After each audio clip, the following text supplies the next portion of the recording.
Hello.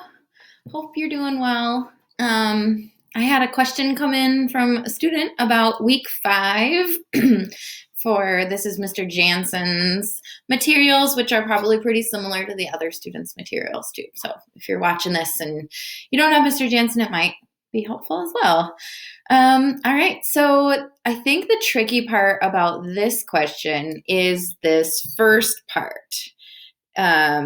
And the reason why that's so tricky is because it's asking you to to create your own tree diagram, which you hadn't done before. Here it says Andre Drummond has a 92% chance of making a free throw. And so we know that in a tree diagram, we would put it as a decimal. Remember, all you have to do is just divide by 100. So you do 92 divide by 100 to get 0.92. And you would put that with all the parts where it says he makes the shot. And then the question here is asking, what is the probability that he does not make the shot? And we know that when we're dealing with percents in a tree diagram, both of these have to add up to 100%. And so we can say that 100% minus 92% is going to be 8, and that's 8%. Now, in order to turn that into a decimal, you have to divide by 100. So 8 divided by 100, if you do that on your calculator, you should get 0.08. All right, and so you can put 0.08 on all of the other parts of your tree diagram. Another way to think about it is that instead of adding up to 100%, you could say the decimals add up to 1. So we could clear this and do 0.92 plus 0.08, and we get 1, so that's the same as adding up to 100%. All right, and then it's just the same as the other questions. So I'm going to go ahead and pause and find the percents. Why don't you do the same thing? Go ahead, you just, multiply for each path. So 0.92, this one's going to be 0.92 times 0.92, and that will give you your percent. And then this one is 0.92 times 0.08, and so on. So go ahead, pause the video, try that on your own, and then check your answer back with me. All right, so back at it, here are your percentages. Remember, when you multiply times the decimal, then you have to do times 100 to get your final answer. And one way you can check your answer is that all of these should add up to 100%. So if they don't add up to 100%, then you did something wrong. You got to go back and check your answer. All right, so all the questions should be able to be answered from that math that we just did. So what is the probability that Devin Booker, Andre Drummond was the last one. I messed up on the name there. What is the probability that he makes both free throws? Well, that is just this probability right there. We already found it. Makes. 0.92 times 0.92. Turn it into a percent, so it's 84.64% for the answer on that one. This one says misses both.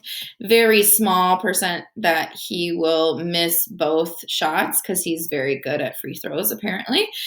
And then this is a little bit tricky. It says makes exactly 1 free throw. So exactly 1 means it could be first or it could be second. And whenever we use that word or in probability, it means add it together. So we are going to add 7.36. Since it's the same, you could do add it, or you could just multiply by 2 because I'm lazy. So this is 14.72%. There we go.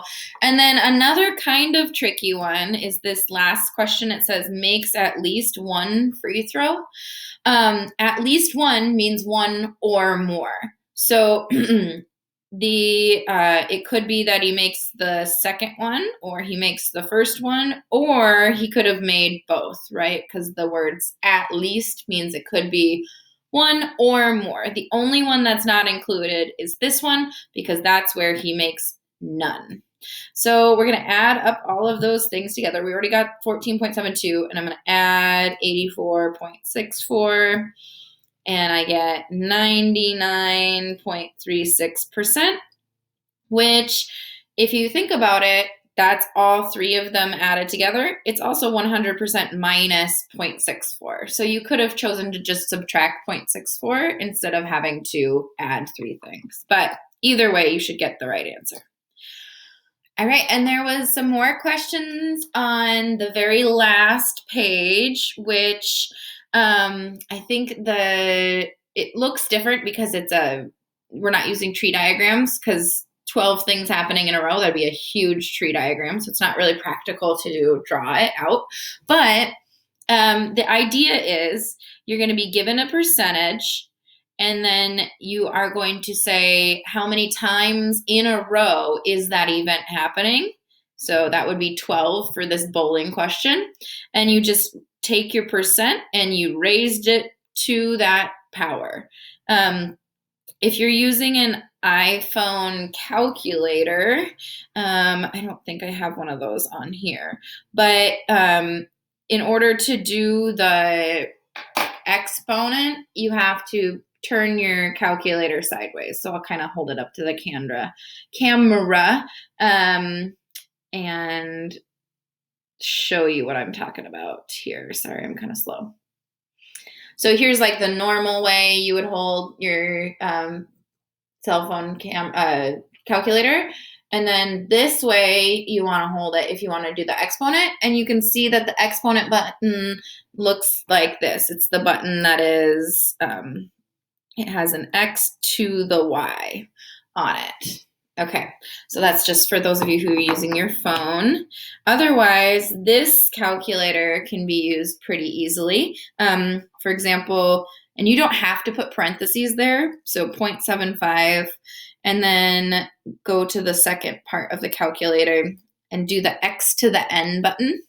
And then I would put in 12 for this one, and then times 100 to turn it into a percent. So that's how they got that answer. Let's do this one together. I will leave you to try the second one on your own, and then I will give you some help on the third one. So the idea is there's a chance that a student is on time to class is 88%. Turn that into a decimal, so 88 divided by 100, and that's 0.88. There are 7 classes in a day. So that's 7 things happening in a row. So that tells you your exponent is 7. And that's pretty much it. You just have to go 0.88 and then go over to the exponent button and then put in a 7. And you get 40.87%. There you go. Pretty simple once you break it down to all it is it's a decimal to an exponent. The decimal is whatever the probability is. The exponent is how many times you are doing the event. So let's take a look here at this. I don't know if you can see my cat is being rascally right now. Let's look at this last one here. And this one is helpful to make just a small visual. It says the probability that David passes his driving test is 32%. So that's 0.32% chance that he passes. The other option is that he fails. So remember at the beginning of this, we talked about how these two things have to add up to 100%. So I could do 100 minus 32. That's 68, so that would be 0.68. Or I could have done 1 minus 0.32 to get 0.68. Both are the same exact thing. So now the question is asking, what is the probability that he fails the test 3 times? That would be heartbreaking. I did not I did not fail my driver's test on the first try, but a lot of people do. Okay, so we got 0.68 is the probability that he fails, and then it says 3 times. So all we have to do is 0.68, find that exponent button, and then put in the 3, and it's 31.44% chance that he fails the driver's test all 3 times. That's not going to happen in Georgia. Do you guys hear about that? In Georgia, they're just giving everyone their driver's license when they're 16. No tests. Yikes. Seems kind of dangerous, but desperate times.